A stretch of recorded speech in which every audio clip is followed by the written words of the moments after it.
تو اچھے کام کے لیے جد و جہد کرنا یہ حسینیت ہے. اچھے کام کے لیے جد و جہد کرنا یہ حسینیت ہے. اللہ تعالیٰ نے قرآن مجید میں بے شمار جگہ پر حسینیت کا درس عطا فرمایا ہے. اب کائنات میں دیکھیں، ہم جھوٹ بولتے ہیں، ہم غیبت کرتے ہیں، ہم کسی کا نقصان پہنچاتے ہیں، ہم حرام کھاتے ہیں، جاسوسی کرتے ہیں، تو کرتے ہیں کہ اگلا بندہ کی کرتا پیا میں کوئی عیب لبا، کرتے ہیں کہ نہیں کرتے؟ تو یہ حسینی کام نہیں ہے. اللہ فرماتا ہے، یہ سورۃ المائدہ ہے اور آیت نمبر 42 ہے. رب کا قرآن فرما رہا ہے سماعون للکذب اکالون للسحت. آپ حاضر ہیں جی؟ سماعون للکذب اکالون للسحت. محبوب، یہ جو جاسوسی کرنے والے ہیں نا، جاسوسی کرنے والے یا جو جھوٹ بولنے والے ہیں یا حرام خوری کرنے والے ہیں، فَإِن جَاءُوكَ فَاحْكُم بَيْنَهُمْ أَوْ أَعْرِضْ عَنْهُمْ. جاسوسی کرنے والے، جھوٹ بولنے والے اور حرام خوری کرنے والے اگر آپ کے پاس آ جائیں تو ان کے بارے میں فیصلہ حق کے ساتھ فرمائیں. ان کے ساتھ فیصلہ حق کا فیصلہ فرمائیں. او اعرض عنہم، یا ان سے منہ پھیر لیجیے. وَإِن تُعْرِضْ عَنْهُمْ فَلَن يَضُرُّوكَ شَيْئًا. اور محبوب اگر آپ ان سے منہ پھیر لیں تو یہ آپ کا نقصان کوئی نہیں پہنچا سکتے. اب اس کو سمجھاتا ہوں. محبوب اگر یہ جھوٹ بولنے والے آپ کے پاس آئیں، اگر جاسوسی کرنے والے آپ کے پاس آئیں، اگر حرام خوری کرنے والے آپ کے پاس آئیں تو ان میں فیصلہ فرمائیے. ان میں فیصلہ فرمائیں، یعنی جو بندہ حق پر ہے اس کا حق کا ساتھ دیں، جو بندہ غلط ہے اس کو غلط کہیں. لیکن ایک بات سمجھنی ہے کہ رب نے ادھر کتنی، اگر میں یہ لفظ استعمال کراہت کے ساتھ یہ الفاظ استعمال فرمائے کہ جاسوسی کرنے والا، یہ خوشی سے رب نے الفاظ نہیں فرمائے. تو آج ہم کیا کرتے ہیں؟ دھکے سے مزے لینے کی خاطر میرا فلانا پارٹنر، دیکھیں تو صحیح وہ کیا کر رہا ہے آج کل، اس کی جاسوسی کریں گے، ہم کسی اور کو جا کے شکایت لگا دیں گے. ایسے ہوتا ہے کہ نہیں ہوتا؟ پھر ادھر سے مزے لیں گے، پھر ادھر سے جاسوسی کر کے کسی تیسرے کو بتا دیں گے. تو یہ ہمارے معاشرے میں اگر آپ دیکھیں تو یہ بالکل ایک مذاق ہے. لوگ کہتے ہیں چھٹو پر ہے کیڑا کام ہے، وہ ایسا کوئی نہیں، خیر ہے. اس کی بات دھیان سے سننی ہے اور اگلے کی فیور لینے کے لیے ہم ساری شکایتیں اسی کو لگا دیتے ہیں. ایسے ہوتا ہے کہ نہیں ہوتا؟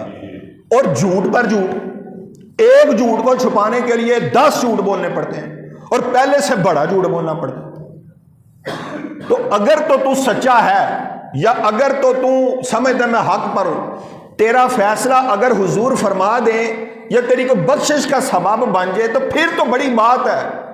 لیکن اگر جاسوسی کرنے والے سے، اگر جھوٹ بولنے والے سے، اگر حرام خوری کرنے والے سے، حرام خوری کو میں ایکسپلین کرتا ہوں کیا، اگر حرام خوری کرنے والے سے، یہ تینوں عیب اتنے سویر قسم کے عیب ہیں کہ اگر حضور نے منہ پھیر لیا تو پھر قیامت والے دن کیا کریں گے؟ بات سمجھائی کہ نہیں؟ رب فرماتا ہے محبوب، یہ جاسوسی کرنے والے، یہ جھوٹ بولنے والے اور یہ حرام خوری کرنے والے اگر تیری بارگاہ میں آئیں تو یا ان کا فیصلہ حق کے ساتھ فرما دے یا ان سے منہ پھیر لے.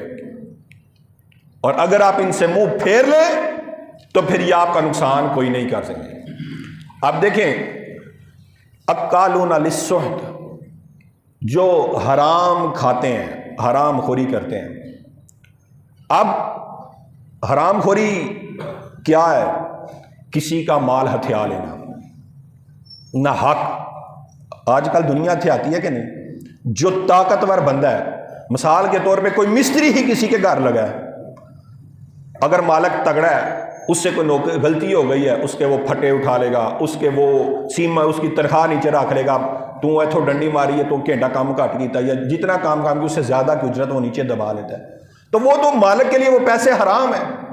حضور کا فرمان ہے کہ مزدور کی مزدوری اس سے پہلے ادا کرو تو اس کا پسینہ خشک ہو، یعنی پسینہ خشک ہونے سے پہلے اس کی مزدوری ادا کرو، لیکن ہمیں کوئی خیال نہیں آتا۔ پھر آپ بینکوں کا حال جا کے دیکھیں، کیا سود پہ کاروبار نہیں ہو رہا؟ تو وہ کیا ہے؟ وہ حرام خوری، لیکن ادھر جو حرام خوری ہے سے رشوت مراد ہے۔ محبوب رشوت لینے والا اور رشوت دینے والا اگر تیرے پاس آئے تو ان کے بارے میں پھر حق سے فیصلہ فرمائیے۔ اور رشوت دینے اور لینے والے کو دونوں کو رب نے حرام خور کہا ہے، یہ بات یاد رکھیے۔